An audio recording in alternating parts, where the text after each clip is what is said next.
Es jueves de la historia de Emilio Valles Vidrio. ¿Estás listo? Estoy listo. Y nosotros nacimos listos para escucharte y verte. Arráncate.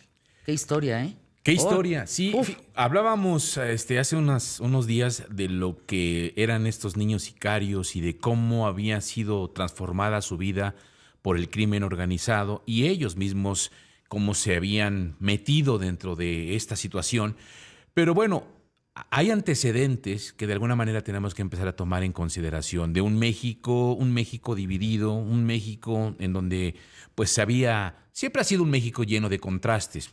Hemos hablado de clases sociales, la clase alta, la clase baja, y por supuesto de las colonias que a veces son colonias de ricos, zonas de pobres, zonas marginadas, pero es ahí justo en donde estas zonas marginadas que son el semillero de lo que hoy vamos a hablar, de esta Ciudad de México que se ha visto en unas condiciones a veces muy complicadas y en estas zonas periféricas y marginales en donde reinaba pues el resentimiento, el descontento, hostilidad, el hambre y también una necesidad a lo mejor hasta de expresarse en diferentes maneras. Y entonces empieza a surgir algo que nosotros empezamos a conocer como un movimiento a través de los medios de comunicación, en donde estas familias descompuestas, estos jóvenes que querían buscar estos espacios, empiezan a construir un modo de vida y estas formas de sobrevivencia económica y social con rasgos muy particulares, muy distintivos. Este tipo de vestimenta,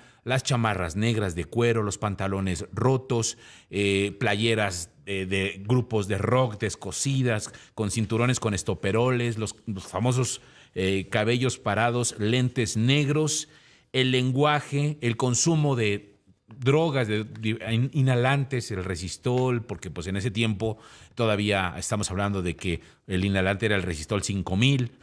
Entonces, sí. marihuana, no teníamos todavía esta variedad de drogas que hay. Y no había dinero tampoco para más. Así es, la mona, lo que se le decía la mona, que era pues la estopa con resistol, o la mustia, que era una especie de tiner. En fin, todas estas cosas que empiezan a surgir a través de estos jóvenes que empiezan a organizarse y que empiezan a expresarse en los famosos llamados hoyos funky también, que empiezan a surgir, en donde se hacen tocadas de rock, en donde empiezan a vagar por las calles que se juntaban en las esquinas y empezaban a causar pues revuelos, algunos desmanes, sí, efectivamente, pero que se empiezan a conjuntar en algo que empezamos a conocer en la década de los 70, finales de los 70, principios de los 80, como las bandas o las pandillas. Son bautizados en los medios de comunicación como los famosos chavos banda. Pero hay que tomar en consideración una cosa. Una cosa era ser pandillero y otra cosa es ser chavo banda. Los chavos banda eran estos, justo los que pues iban con las bandas de rock, los que llegaban a los hoyos funky, los que bailaban slam, conjuntaban para estas toquines, estas tocadas urbanas, en donde surge Alex Lora, el Aragán, en fin, todo este tipo de movimientos, y en donde estos chavos banda empiezan a luchar y a buscar su propio territorio y efectivamente empiezan a tener estas confrontaciones y estas luchas de pandillas que se peleaban por un territorio, no por un ideal. No. No había ideales, era por simplemente cuadras. Exacto. Esta colonia, esta cuadra me pertenece. Pero ¿cómo surge todo este antecedente, Fer, amigos? No me lo van a creer.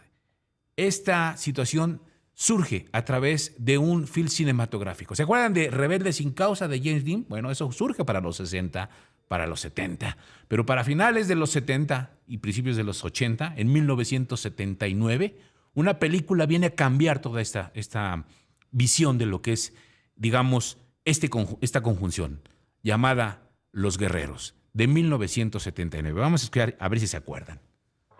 Una película que es de los guerreros, que se llaman Los Warriors, que surge en 1979, da pie, que es en Estados Unidos, la conjunción de las bandas o las pandillas, y que luego se trae a México, y así es como en México empiezan a surgir los surcos, los monkeys, los salvajes, que efectivamente eran pandillas muy sanguinarias, eran pandillas muy agresivas. Sí, ya no era nada más el vamos a juntarnos para la cuadra, ya es vamos a matar al otro. Y luego surgen los Bucks, Bandas Unidas Kiss de Tacubaya, y por supuesto la más famosa de todos y más renombrada, Los Panchitos. Los panchitos. Los panchitos de la colonia. Los monquis, los salvajes, los renegados, pero los panchitos eran los panchitos. Los panchitos. Eran de la los 16, meros. Sí, de 16 de septiembre en Álvaro Obregón. A partir de ese momento se puede hablar de dos tipos de esto, como te decía, las pandillas y las bandas. Pero los panchitos se hacen famosos por dos cosas. Se hacen famosos por la cantidad de jóvenes que se empiezan a integrar a la banda de los panchitos. Estamos hablando de que eran entre 50 y 100. Y luego empiezan a hacer, obviamente, el tema de, pues, raptar los camiones de la Ruta 100, asaltar vinaterías, pues andar en el desmane de alguna u otra manera. El punto es que los panchitos se hacen tan famosos que ya cualquiera era panchito. Es decir, de repente empiezan las famosas redadas de las Julias por parte de la policía y entonces ya a quien agarraban o a quienes encontraban eran, pues es que son de los panchitos. Sí, ya no eran monquis, ni turcos, ni salvajes, ni urcos, perdón, ni renegados. Así es. Ya todos eran panchitos. Pero también empieza un mito alrededor de los panchitos, que realmente eran muy salvajes, que realmente eran asesinos, que asaltaban y quemaban a sus víctimas, cosa que de alguna manera, por ejemplo, en una revista que se llama Relatos e Historias en México se dice: la suya fue la época en la que comenzó a cincelarse el estereotipo del chavo banda como sinónimo de delincuente, aunque ni todos eran ni pocos se alejaban de los caminos de la criminalidad, cuyos senderos más transitados fueron el consumo de drogas y las peleas callejeras. Muchas de las cosas son mitos, exageraciones y otras tantas quizá lleguen a ser realidad. Solamente los que vivieron dentro de la misma banda, los chavos banda y los que estaban allí, pueden decir si es cierto que hacían esto. ¿Habrá algún panchito escuchándonos? Tenemos una sorpresa para la próxima semana. A ver, ¿cómo? A ver, síguele. Bueno, el hecho es que, por ejemplo, José Luis Moreno vidente, Salinas. ¿Qué te pasa? Soy vidente. Él es el fundador, el ¿Cómo hacha. se llama? José Luis Moreno Salinas el Hacha, ex líder y fundador de los Panchitos, quien estuvo mucho tiempo en la cárcel justamente por esta situación, asegura que los Panchitos eran como soldaditos, obedecían, la banda tenía prohibido picar, es decir, agredir con arma blanca, violar y traer una pistola.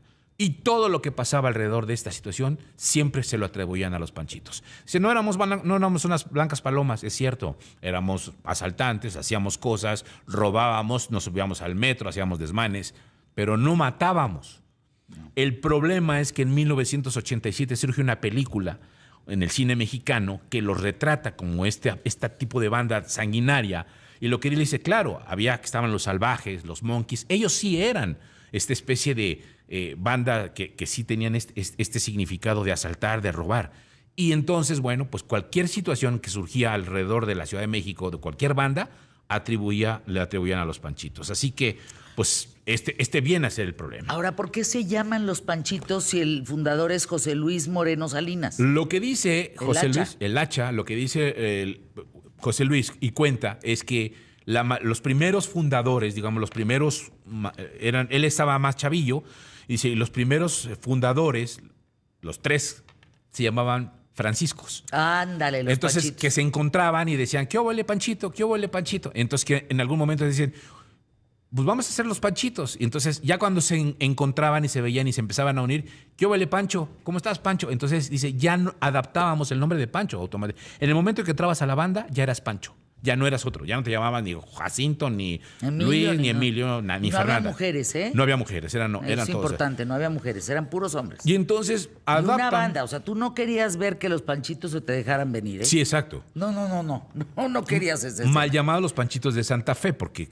te digo, ellos eran de Álvaro Obregón. Entonces, al final de cuentas, se empiezan a reunir y empiezan a generar toda una situación y un cambio pues, social, al grado de que efectivamente todo mundo en esa época le teníamos pavor a los Panchitos. O sea, nada más saber que eran los Panchitos. Sí, no querías que se te dejaran venir. Escenas como, por ejemplo, impactantes, como lo fue en algunas películas como la de Tiburón, que todo el mundo le tuvimos miedo a Tiburón.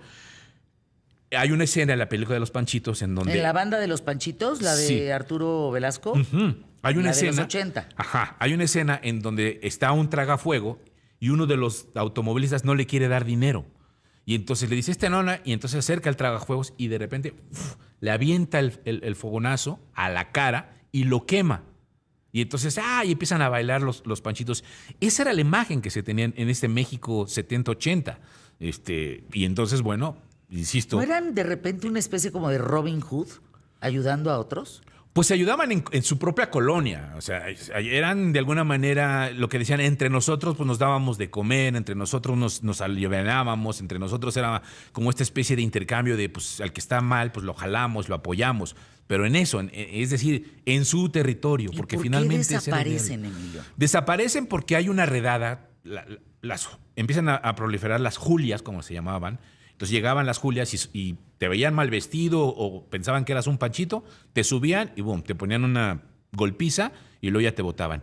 Entonces, ¿qué pasó? Empezaron a tener miedo de esta situación al grado de que un día hacen una redada y capturan a 70 jóvenes, que terminan siendo 7 de estos realmente panchitos, 7 de estos sí son panchitos, los otros no eran panchitos, y estos terminan en la cárcel. Uno de esos 7 es justamente el Hacha, que termina en la cárcel durante mucho tiempo, y ahí es donde prácticamente se acaban los panchitos. Dice Bruce Bolaños, en Puebla, la pandilla era los Pitufos de la 28. O sea, cada estado de la República tenía su pandilla. Sí. Estamos aquí, los panchitos. Qué gran historia, Emilio, pero la vamos a continuar. La vamos a continuar. Ya